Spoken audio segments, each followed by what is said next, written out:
বেড়েছে চালের দাম। এ নিয়ে আরো জানাতে বগুড়া থেকে যুক্ত হচ্ছেন সহকর্মী সঞ্জু রায়।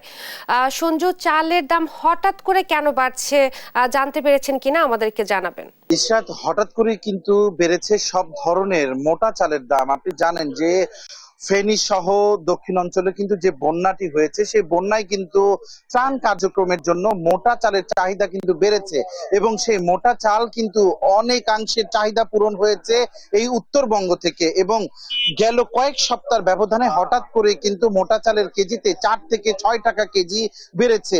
যে 29 চাল বিক্রি হতো 52 টাকা করে, সেটি কিন্তু 4 টাকা কেজিতে বেড়ে এখন বিক্রি হচ্ছে 56 টাকা। 28 চাল 56 টাকা থেকে হয়েছে 58 এবং 60 টাকায়। তবে মোটা চালের দাম বাড়ার কারণে সংকট না থাকার পরেও কিন্তু প্রভাব পড়েছে চিকন চালের বাজারেও। বর্তমান বাজারে কাটারি চাল যেটি খুচরা বাজারে বিক্রি হচ্ছে 70 টাকা, তবে পাইকারিতে কিন্তু তা 68 টাকাতেও মিলছে। ব্যবসায়ীরা যেটি বলছে যে এবারের মৌসুমে কিন্তু শুরু থেকেই ধানের দাম বেশি ছিল, ধানের বাজার বেশি থাকার কারণে এবার কিন্তু শুরু থেকেই বেশি ছিল চালের দাম। এবং চালের বাজার নিয়ন্ত্রণের জন্য তাদের যেটি বক্তব্য যে তারা যদি অল্প দামে মিল মালিকদের কাছ থেকে চাল কিনতে পারে তাহলে কিন্তু অটোমেটিক্যালি এই খুচরা বাজারে চালের দাম কমে আসবে, যা কিন্তু এখন এই সরকারের কাছেই তারা প্রত্যাশা করছে।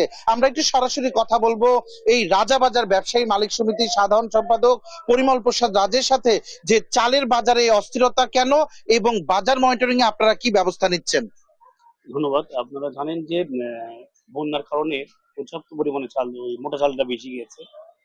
আমরা এখানে যারা মিলতে যেটা চাল নিয়েছে, আমাদের যে ব্যবসায়ী যারা আছে, আমার বাজারে যারা চালের ব্যবসায়ী আছে, তাদের সাথে আমরা আলোচনা করছি, কথা বলতেছি এবং আমরা মেমো চেক করতেছি যে আসলে কি দাম কিনছে বা কি দাম বিক্রি করতেছে। আমরা চেষ্টা করতেছি বাজার যেন স্থিতিশীল থাকে, বাজার যে কোনো আমরা মিল থেকে নিয়ে এসে আমার কোনো ব্যবসায়ী যেন বেশি দামে না বিক্রি করতে পারে, সেটা আমরা সবসময় মনিটরিং করছি এবং বাজারে যেন খাদ্যদ্রব্য সরবরাহ সঠিকভাবে থাকে সেটাও আমরা নিশ্চিত করতেছি। আমরা চেষ্টা করবো যদি মিল থেকে যদি কম দামে কেনা যায় তাহলে আমার বাজারও দাম বাড়বে না, মিল থেকে দামটাকে কমাতে হবে। ধন্যবাদ আপনাকে। ইশরাত, আপনি শুনছিলেন ব্যবসায়ী নেতার বক্তব্য। তবে ব্যবসায়ীদের একাংশ যেটি বলছেন যে চালের দাম কমানোর ক্ষেত্রে যদি নতুন মৌসুম এখন না আসা পর্যন্ত অপেক্ষা করতে হবে, অথবা নতুন করে যদি চাল আমদানি না করা যায় তাহলে কিন্তু আপাতত ভোক্তাকে এই দামেই চাল কিনে খেতে হবে। তবে মোটা চালের যে দাম বাড়ানো হয়েছে তা সম্পূর্ণ মিল মালিক সিন্ডিকেটের নিজস্ব ভাবেই কিন্তু বাড়ানো, কারণ বগুড়া সহ আশেপাশের জেলাতে কিন্তু চালের বাজারে কোনো সংকট নেই এবং পর্যাপ্ত উৎপাদন কিন্তু হয়েছে এবারের মৌসুমে। ইশরাত, বগুড়ার চালের বাজার থেকে দাম দর নিয়ে আমার কাছে আজকে এটি ছিল সর্বশেষ।